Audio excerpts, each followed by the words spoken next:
Moyes. They were all very good friends. Did you talk to your daughter about what had happened? What did she say? She said what had happened. Which was? That Jerry had taken heroin the night before. They all had. Did she say anything else? Well, she was very upset. I attempted to comfort her. Yes, that's as maybe, but would you please answer the question?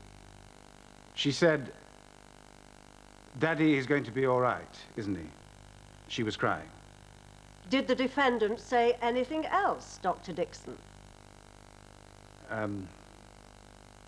Not really. She answered my questions about what had happened. As you said earlier, please, try and remember. No. I can't. Dr. Dixon, I do understand how hard this must be for you. I can't. Dr. Dixon, please remember you took an oath. An oath to tell the whole truth. I know that. Kindly tell the court everything you remember. She said, "Daddy, I killed him," but she didn't mean... I killed him. How many times did she say, "I killed him"? I don't know. A few. She was upset. She wasn't saying... And who did you understand her to mean by him? Well, Jerry, of course, but she wasn't saying that Thank you, Doctor. That'll be all. No, you don't understand. Thank you, Doctor.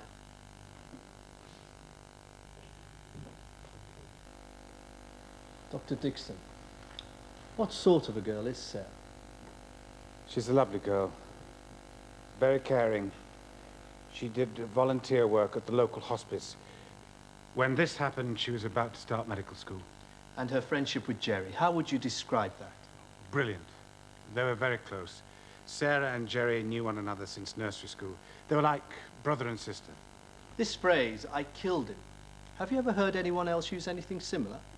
Once, when I attempted to resuscitate a 3-year-old boy who had drowned in a garden pond, his mother blamed herself in this way. Did this distraught mother use the phrase, "I killed him"? Repeatedly. And was she to blame? No, of course not. It was a terrible accident. Milady, my learned friend is encouraging the witness to speculate on events which we know have no relevance to these proceedings. Careful, Mr. Mehta. This mother was not charged with manslaughter for the death of her child? No, of course not. It was an accident. Do you have any other examples? Milady, my learned friend is now wasting the court's time by asking for other incidents when we know they have no bearing on this case. Mr. Mehta. Milady, I'm seeking to understand what my client meant when she said, "I killed him in these circumstances." However, a second example would be repetitious, Mr. Mehta.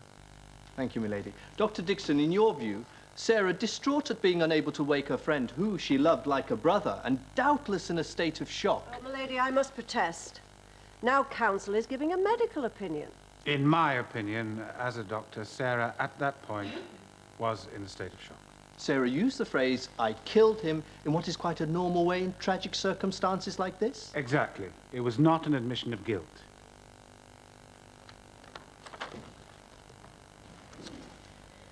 Dr. Bard, could you tell the court what you found when you conducted the post-mortem on the victim? The cause of death was respiratory failure, brought about by a fatal combination of heroin and alcohol. So in ordinary English, we could say that Jerry Paul stopped breathing because he took an overdose of heroin. Indeed, we could. I'd like you to look at these. These were recovered from the scene. If you could tell the court what they are. Well, this bag contains 4 ampoules of heroin, which are approximately 4 to 5 centimeters in length, and labeled 5 milligrams per mil. They are all empty. And this bag contains 1 ampoule, similar to the others except for the label, which describes the contents as 30 milligrams per mil. Otherwise, it's identical and also empty. Dr. Bard, it is dangerous to mix alcohol and heroin. Extremely. Considering the volume of alcohol the deceased had already consumed, even the addition of a smaller amount of heroin could have been fatal. What dose would that be? With respect, ma'am, it's impossible to say. Some people stop breathing at smaller doses than others. So, It's this unpredictable response that makes the use of any amount of heroin potentially fatal. Indeed. Thank you, Dr. Bard. That'll be all. In your examination, did you notice any marks on Jerry's arms? Yes, there were a number of puncture wounds with surrounding bruising on both arms of the deceased. Were these consistent with several attempts to inject himself with heroin? Very possibly. But whether the puncture wounds were made by the deceased or by someone else, I was unable to determine. Or indeed, whether the marks were made before or after he took the heroin. I'd like you to look at Exhibit A. Was the syringe submitted by you to the Forensic Science Laboratory? Yes, it was one of 5. And it was on the needle of this syringe that blood of a type matching that of Jerry Paul's was found, was it not? Yes. Did you examine it for fingerprints? Yes, I lifted 6 prints. On this, labeled number 4, I found 17 ridge characteristics in coincidence sequence indicating it to be from the defendant. As was this, number 7, and this number 9. The others were from the deceased, Jerome Paul. And this would indicate that the defendant used this syringe to inject heroin into Jerry Paul. Milady, the prosecutor is attempting to lead the witness. Please rephrase. What, in your expert opinion, do the placement of these finger and thumb prints mean to you? Simply that the defendant's right index finger and little finger touched the side of the syringe, and her thumb touched the plunger. Her thumb touched the plunger. Yes. What is the function of the plunger? Well, it's the device that pushes the contents of the syringe into the patient. Or in this case, the victim. Thank you. Now, Mr. Clayton, when you examined fingerprints lifted from exhibits H and G, did you find prints from any one person on each of the ampoules? Yes, I found on all 5 the defendant's prints with at least 16 points of reference. Were there anyone else's prints on all of them? No. No. The defendant's fingerprints were on each of the ampoules of heroin. Yes. There's no other ampoule. Milady, I believe my learned friend made her point the first time. And the second. That'll be all. Thank you, officer.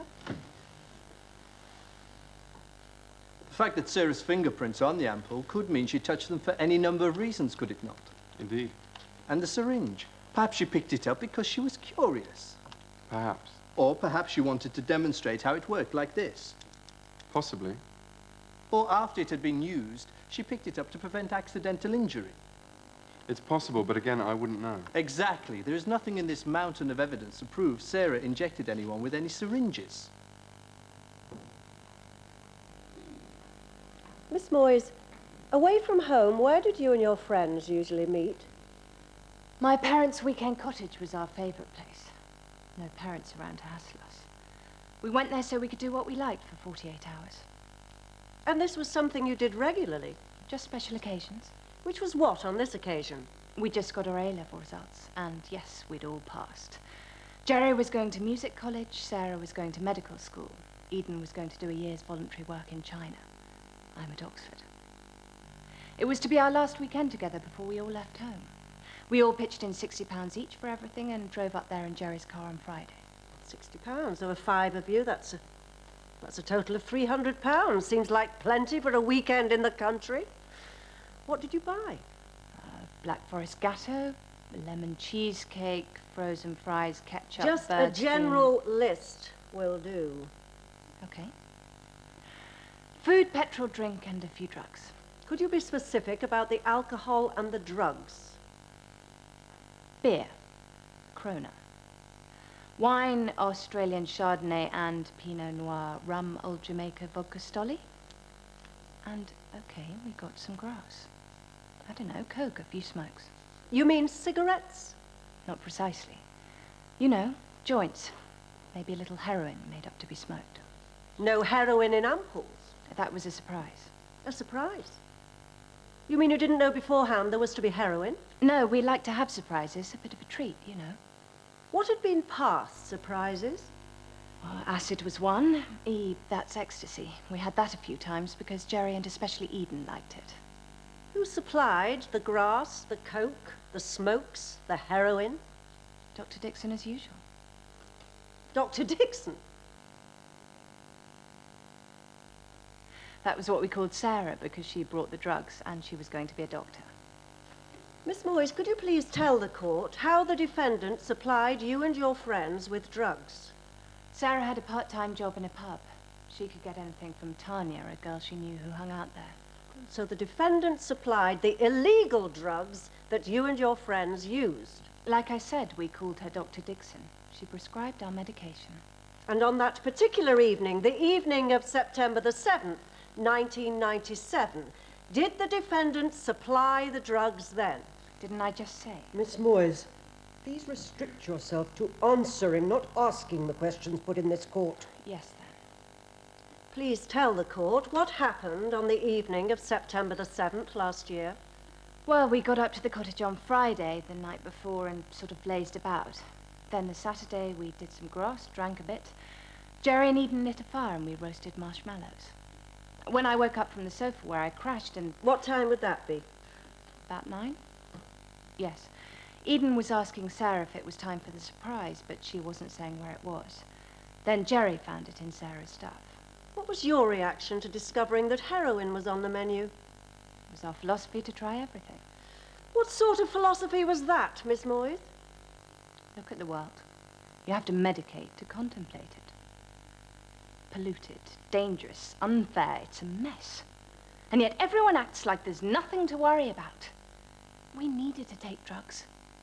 It's got to be about more than whether we're wearing the right pair of trainers this particular week, hasn't it? No one ever asks why we take drugs. Thank you. Don't ask me the question if you don't want to hear the answer. Politicians, police, all you authority figures, all you ever say is that drugs are illegal, unhealthy, and so on. But what are the options here? Look, I'm one of the lucky ones. I've got pretty much everything. Reasonable parents, decent education, good health. But what am I meant to believe in? I feel like the hole in the donut. I feel empty. Thank you, Miss We Moyes. thought we were safe. I thought we got safe drugs and were taking them with people we could trust. It wasn't safe for Jerry Paul, though, was it? Milady, my learned friend is again attempting to lead the witness. Mrs. DeVere, please remember this is your witness you're examining. To go back to that fateful evening of September the 7th last year, do you please tell the court, what was the defendant's reaction when Jerry Paul found the surprise? Sarah said she'd been lucky enough to score some medicinal H. You mean the ampoules of heroin? Yes. Who injected the heroin into Jerry Paul's arm? This is why we're here, I thought. It was Sarah. So, the defendant, Dr. Dixon, as you dubbed her, she injected the heroin into Jerry Paul's arm. Yes, she did. Your opinion, Miss Moyes, would Jerry Paul have taken heroin that night if the defendant had not injected it into his arm? Milady, I must object. My learned friend is inviting the witness both to speculate and to give expert testimony as a psychologist. The witness cannot possibly know what Jerry Paul may Jerry have done. was too squeamish and too pissed to... Miss Moyes, the witness may answer the question. You may answer the question now. Jerry was far too squeamish and far too pissed to have injected heroin himself that night. I'm sorry, Sarah, but you did. It's the truth.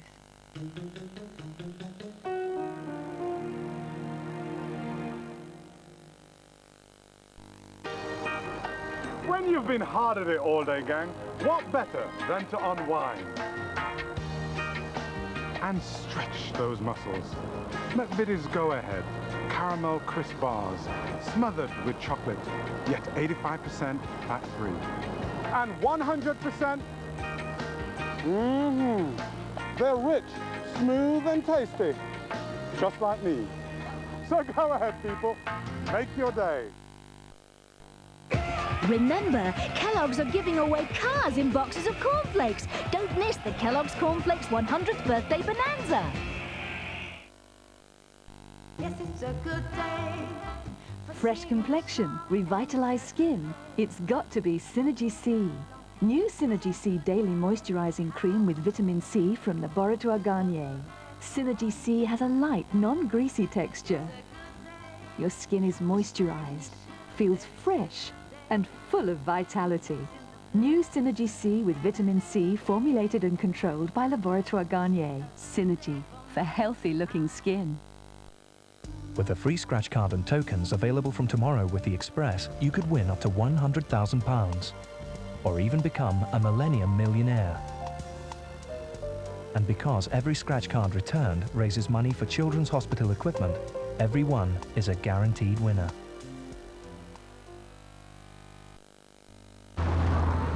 We really admire the ambulance service. They're great at looking after people. But as frightening as it may feel, a breakdown is rarely a matter of life and death. So you wouldn't expect them to attend. That's the job of the AA. Hi, Mrs. Fenton. Like the ambulance service, we put people first. Shall we get you in the van, get you warmed up? After all, you're the member, not the car.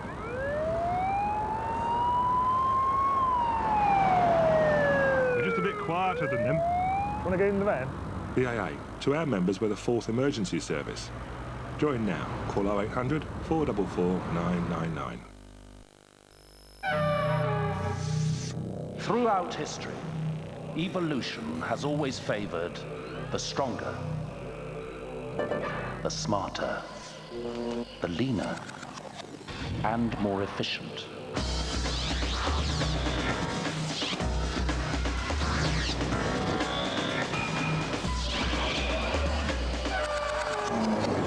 The new Renault Laguna, it's evolved.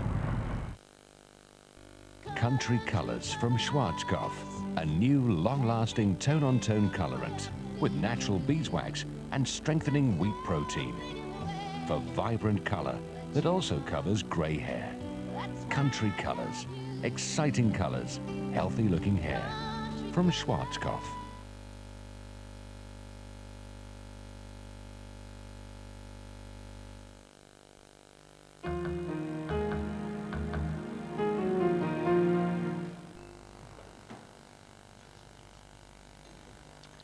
What time did you get up on that day? 11:30. I see. And at what time did you have your first alcoholic drink on that day? Well, around that time, I suppose. Was it beer? Yes. Wine? Yes. Spirits? Like rum? Later. How much later? I don't know. 12? 1? 2? 1. How about drugs? Grass? Yes. Smokes? Yes. Milady, Miss Moyes is not on trial here. My learned friend is wasting the court's time with this line of questioning. Milady, I'm seeking to determine the reliability of the witness. Proceed, Mr. Manton. What about coke? Yes, 2 cans. I fail to see the humour in this matter, Miss Moyes. By coke, Miss Moyes, I meant cocaine. Had you had any cocaine that day? No, like I said, I dozed in the afternoon on the sofa. I doubt I would have done that if I just snorted coke. I bet you know that. I bet he knows that. Just ask him. Are you on drugs at the present time, Miss Moyes? Inappropriate levity in this court I will not allow. One more attempt at humour, and I will hold you in contempt. Miss Moyes, you said you dozed until 9. At what time did you fall asleep? 1. No, later, maybe 3. You don't remember? I remember, I just don't remember the actual time. After the cocktail of drugs and alcohol you took, I'm surprised you remember anything. Well, you're wrong. I can. You were all there up at your parents' cottage of your own free will? Of course. Stupid question. It had been your idea, had it, to go there for the weekend? Yes. And you, with your friends, had asked Sarah to buy you drugs for your use. I thought we'd get safe drugs, and I thought we were taking them with people I could trust. Which you had done before on many occasions. Yes. Was it your idea Sarah buy heroin? No. You didn't phone her 3 days before your weekend party and asked her if she could get some H from Tanya? No. Possibly, I can't remember. Possibly? All right, yes. Possibly. Do you remember taking it? Yes. Willingly? I suppose. Yes or no? Okay, yes. Did Sarah ever demand money or preferential treatment for being the person who purchased drugs you requested for you to use? No. So, rather than being a dealer, Sarah was a trusted friend who did you a favor and risked jail for possession by providing you with the drugs you asked her to get for you and which you willingly used. I suppose. To go back to the time you woke up and Eden was asking Sarah for a surprise, what happened next? Sarah said that she thought we were too messed up with alcohol and stuff to do it. What made Sarah finally agree to give you the heroin? She didn't. Jerry and Eden found it. Eden shot up right away and Jerry pitched a fit because he wanted to cook it but couldn't. What did Sarah do? Nothing, I think. Did she help Jerry prepare the ampule to inject? I don't think so. I think... What exactly happened when Jerry prepared to take the heroin? Well, he picked up the ampule. With his left or right hand? I'm not exactly sure. He then tried to inject himself but couldn't. Then I saw Sarah sitting beside him doing it for him. Doing what precisely? Injecting the heroin. Which finger did she use on the plunger? Couldn't exactly see that. What could you see?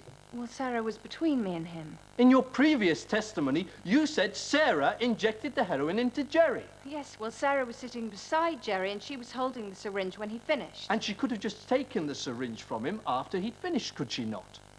Yes, I suppose so. So you actually don't know whether Sarah injected or even helped inject Jerry. It's not exactly the picture you were painting earlier, is it? Look, I answered the question the woman asked, didn't I? You did, but not truthfully. Not with the evidence of your own eyes. I put it to you, Miss Moyes, that your memory of that night is altogether unreliable. Didn't you yourself encourage the use of drugs by arranging the use of your parents' cottage? Oh, Didn't you encourage the use of drugs by paying Sarah in advance to purchase drugs to be used that weekend? No, I didn't.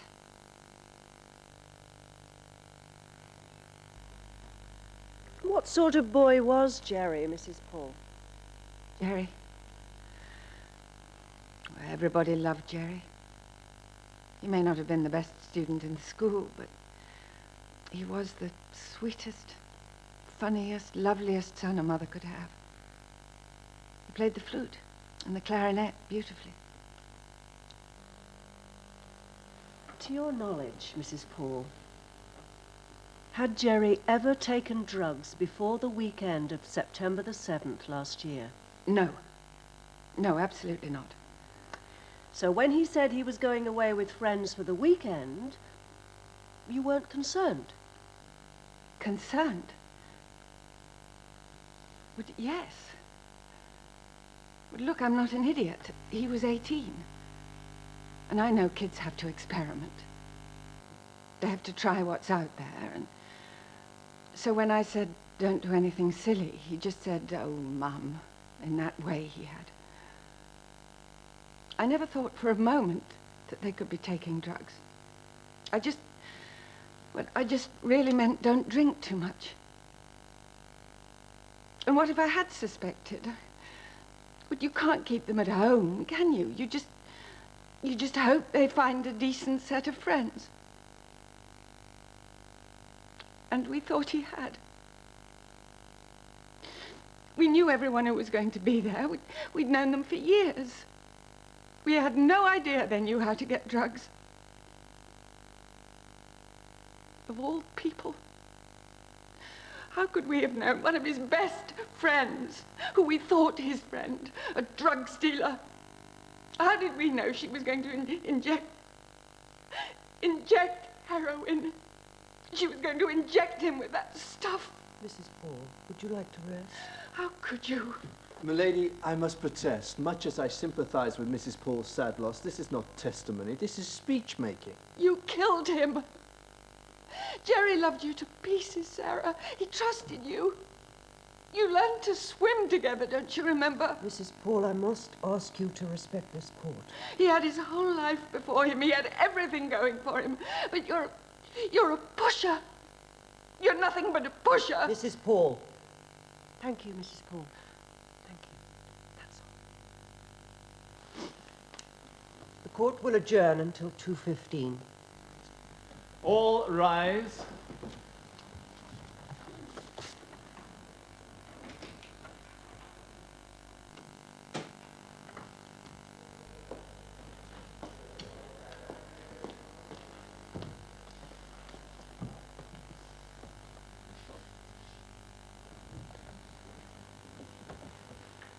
Mrs. Paul, I want to extend my deepest sympathy to you on your son's tragic death. Thank you. Sarah was not the cause of Jerry's death. It was an accident. The sort of terrible accident that can happen when people use drugs. But Jerry didn't take drugs. Would it surprise you to know the court has heard evidence that your son used drugs? No. No, that's not true. And drank heavily on a regular basis. Well, all teenagers drink a bit. Had you ever seen Jerry drunk? Yes. More than once? Yes. Quite often? Well, yes, I suppose, but he didn't take drugs. Would you have known the difference? I'm sorry? How would you know if it was the drink which had affected him or the drugs? I wouldn't. Thank you, Mrs. Paul. One more thing. Yes? Blaming Sarah won't bring him back to you. This closes the case for the prosecution.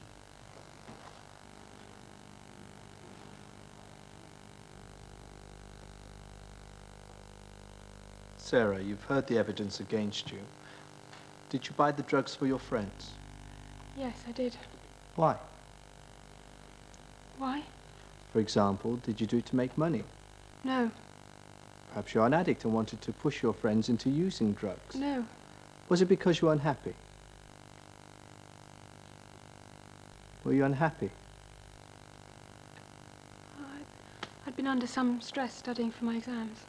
Yes, but you'd passed with very good grades, good enough to assure you a place at medical school. Yes. Did you not want to go to medical school? Years ago, when I was a child, I wanted to. But I didn't anymore. I changed. What happened when you told your parents this? I didn't. You didn't? Why was that? My parents were having enough problems. Milady, this evidence regarding the defendant's parents is irrelevant. She is, after all, over 18. Milady, I'm seeking clarity about the defendant's state of mind last summer. With caution, Mr. Mehta. What sort of problems were your parents having? You know, arguing a lot. Milady, again, I must protest. The possible problems that the defendant's parents may or may not have been having is irrelevant to this case. Please direct your questions away from specifics regarding the defendant's parents, Mr. Mehta. So you were under a great deal of stress, unhappy with your studies, unhappy at home. Milady, my learned friend is leading the witness. The witness has stated there were problems at home. Please continue, Mr. Mehta. Unhappy at home, and with the direction you had taken with your studies, you started to do drugs as an escape from your predicament. I thought we couldn't come to any harm if we were careful. I thought if we did it properly, we wouldn't mess things up like what? Like other people do. I thought these things happened to people who used bad quality drugs and weren't careful. Sarah, was getting the heroin your idea? No. Was it Jerry's? No. Maybe at first, but we all said we should try it. Are you saying it was Jerry's? Yes.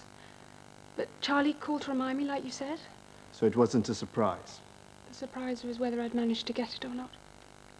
Sarah, did you inject the heroin into Jerry's arm? No. What happened? Jerry started to inject it. He put the needle in his arm, but it wasn't a vein. It hurt him. He tried again. His arm was bleeding in all these places. He tried again. It was horrible. It was like he was almost stabbing himself with the needle. He kept doing it over and over. Jerry was stabbing the needle into his arm. Making these idiotic jokes. So I helped him. Would you describe exactly how you helped him? I thought I was helping him. His arm was a mess. Sarah, was it an accident? Yes.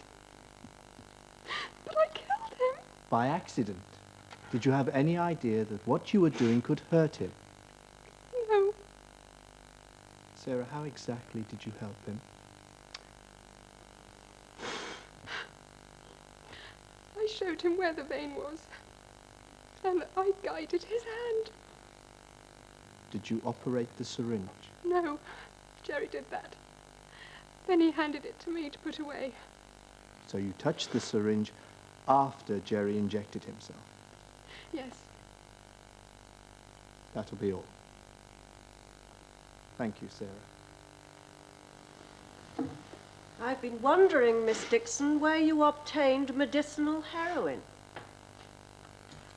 I've been wondering if you really did get it from this mysterious Tanya. Or did you steal it from the hospice where you so graciously did your voluntary work? No. I mean, what better place to get your hands on the sort of drugs that you and your friends used than at a place where there are so many terminally ill patients? The only people in the country who are routinely prescribed the kind of heroin you sold on to your friends. How convenient. No, I did not take it from the hospice. How would you describe a drug dealer? Someone who buys and sells drugs for a profit. Like you? Well, you are a drug dealer, aren't you? No. Oh. But I thought you bought drugs and sold them on to your friends. Not for profit. By your own definition, Miss Dixon, you are a drug dealer. And you profited from the thrill you got playing doctor with your friends' lives. You've admitted you killed Jerry Paul. It was an accident. An accident? Was it an accident that you brought the drugs? No. Was it an accident that you injected them into his arm? I didn't inject it. Well, your friend Charlotte Moy says you did. She also said she couldn't see. Why did you give Jerry Paul the ampoule of heroin with 30 ml dose in it? It was a mistake. A mistake? But Jerry is dead. I would never have let Jerry have the drug if I'd known they weren't all the same dosage. Oh, God help us, if you had become a doctor, I dread to think what might have happened. Mrs. DeVere? When you injected the heroin into Jerry Paul's arm... I did not inject the heroin. You did know it was illegal to use heroin. Yes. But you did it anyway. Do you know why? Why? Yes. I mean, do you, for example, think that it's harmless and the fact that it's a controlled drug is irrelevant? No. Or perhaps you think that the law applies to other people, but not to you. No, it was Or just... maybe you think that it's safe for small children to play on railway lines if they want to. No, I know why. It's because it's addictive. Yes. Oh, yes, it is addictive. But cigarettes and alcohol and lottery cards are addictive to certain people, but they're not illegal, are they? Now, come on, Sarah, you're a bright girl. Why else is heroin illegal? It's dangerous. It's dangerous. Exactly. And you knew it to be dangerous. Yet you not only supplied it, you injected it into his body. I thought this heroin was safe. That's all.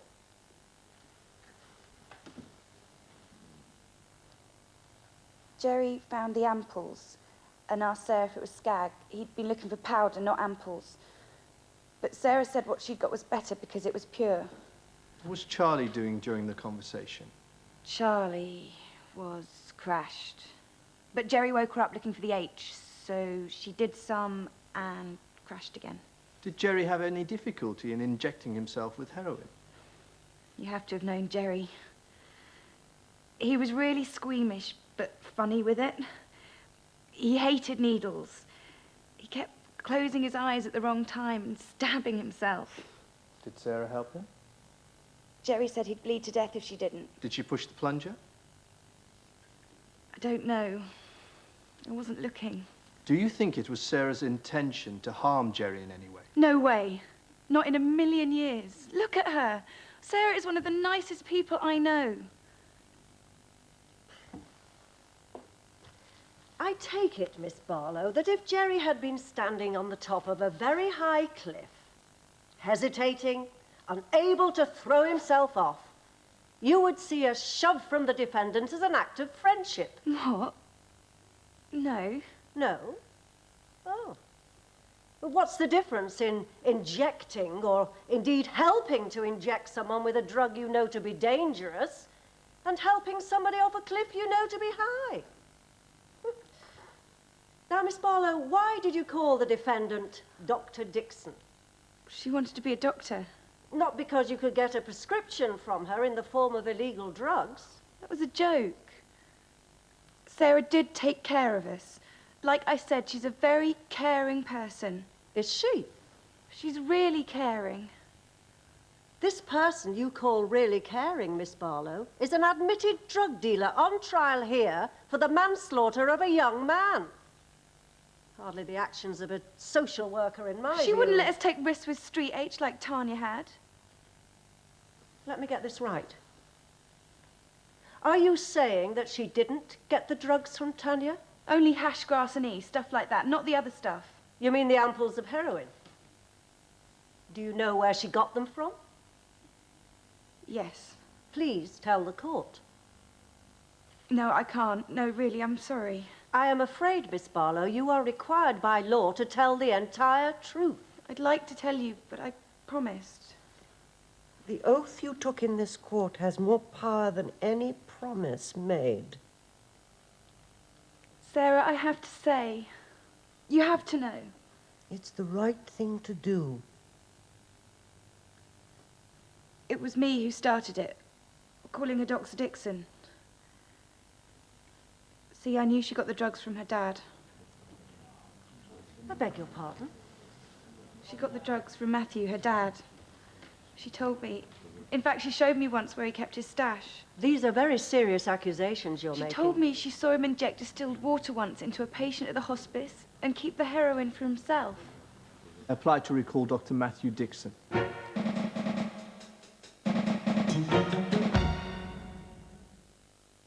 Jane Fincher took thousands of photos of Diana. Many have never been seen before. Now collect them in a series of beautiful magazines, starting with tomorrow's Mirror. Excuse me, officer, is it all right if we take your photograph? No, będzie powiedziała. Will you take your photograph? On nie odpowiada, to ja...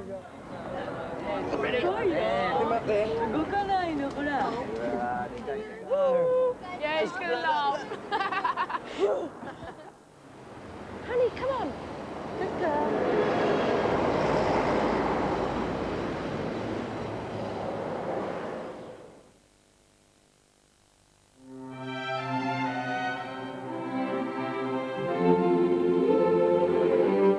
What a difference a day makes. 24 little hours. What a difference a day makes. And the difference is you.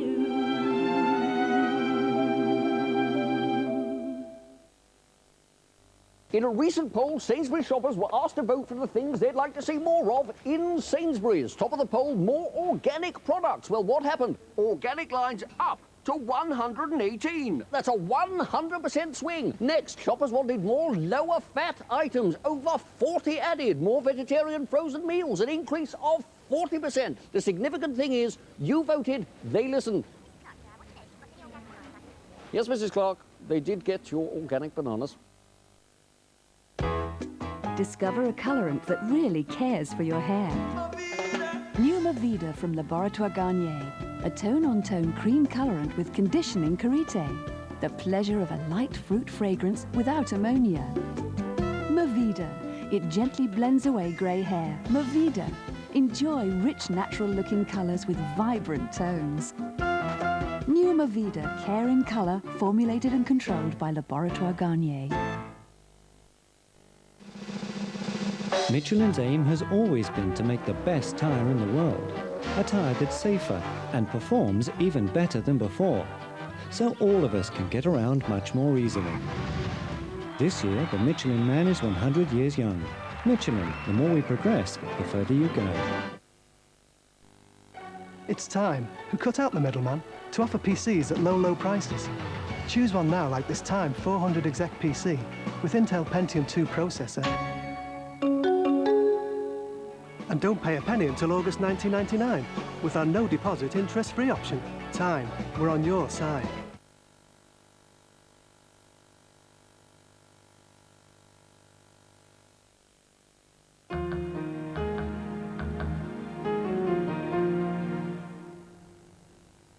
By the the time I noticed that the heroin was missing from my bag, Jerry was already dead.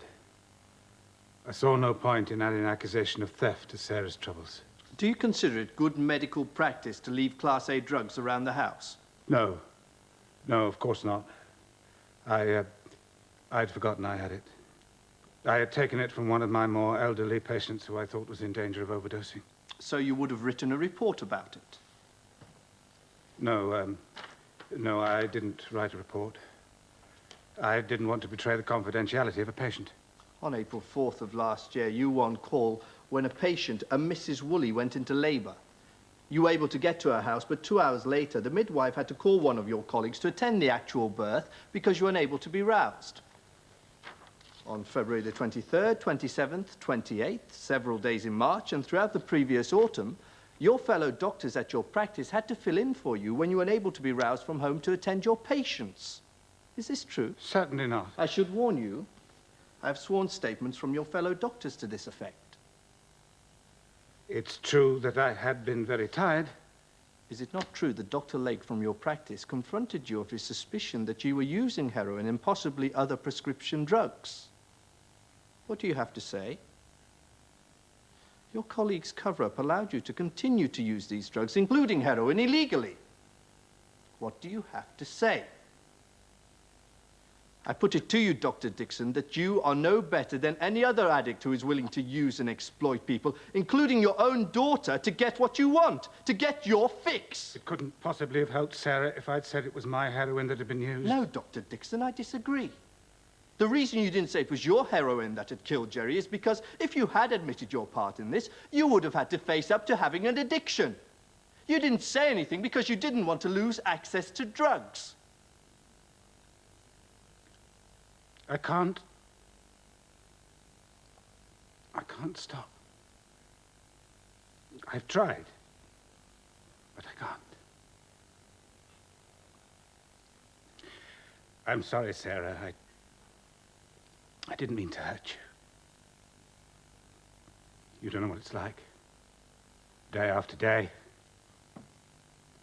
They think I've a cure for everything. They demand I give them hope. But often I don't have an answer. So you started to use drugs. How would you like to tell a mother that her child is going to die? There are times when there are no answers. As a doctor, you must know there's treatment for addiction, if you admit you have a problem. As a doctor, I had my position in society to What consider... makes a doctor special and different, exempt from the law? From pride and from unwillingness to face reality, you let Sarah, your own daughter, stand there alone in that dock, taking the entire responsibility for your addiction.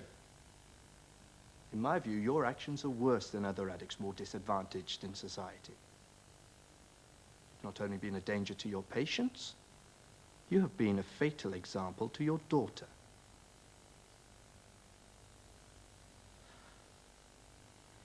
It's true. I did take the heroin from my dad. It never seemed to hurt him. And your mother, did she know about his habit? She knows. But she pretends so hard she doesn't. She's almost convinced herself. So when you say you were unhappy at home, could your father's drug use be the reason? Yes. Sarah, do you love your father? Yes. He wasn't always like this. And that is why you didn't tell the police where you got the heroin? It really matters to my parents how things look. I couldn't say. You wanted to protect your father like your mother did, and like your father's medical colleagues did. Yes. And when Jerry asked you for help, you had no thought that it could or would harm him. No, I'd got medicinal heroin. I thought it was safe.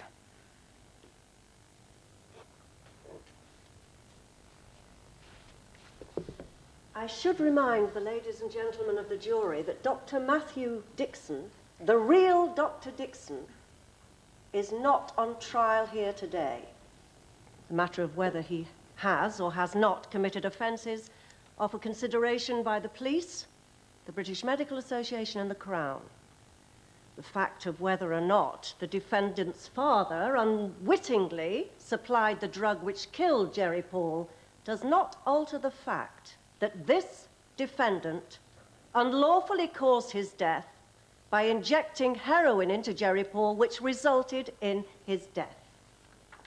If Jerry Paul had been dousing himself with petrol, we would not expect her to set him alight, or indeed to strike the match, even if he begged her. We have heard the defendant lie to us in this court.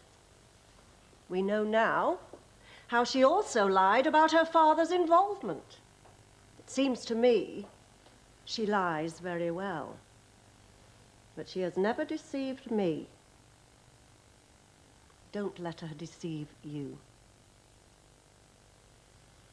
The fact is that the defendant unlawfully injected the heroin into Jerry Paul that killed him. Her fingerprints are on the very plunger of the syringe that injected the fatal dose. Now, the facts are clear. Ladies and gentlemen of the jury, you should find the defendant guilty of manslaughter as charged.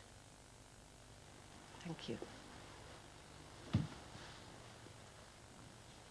Ladies and gentlemen, when you retire to consider your verdict, I would like you to think carefully about not actually what happened here, but what the charge of manslaughter really means. On that fateful night in September, did Sarah believe she was going to do any harm to her friend Jerry? Her father, who she respected and loved, and in whose footsteps she had once hoped to follow, was using the drug himself to no apparent ill effect. His colleagues, also doctors, they knew this and they did nothing. Her mother, who loved her father, also knew this and also did nothing. How could Sarah, at her tender age, believe that this drug in this form was harmful? Now, don't mistake me here. I believe heroin is dangerous. It is addictive. It is deadly. And having heard my learned friend liken Sarah's actions to someone who sets fire to another who is doused in petrol, I'd have to agree. But I'd ask you to remember that she had, in effect, known her father to douse himself in petrol and to light the flame repeatedly and suffer no apparent harm. She'd seen his medical colleagues take no action to stop him. In fact, they covered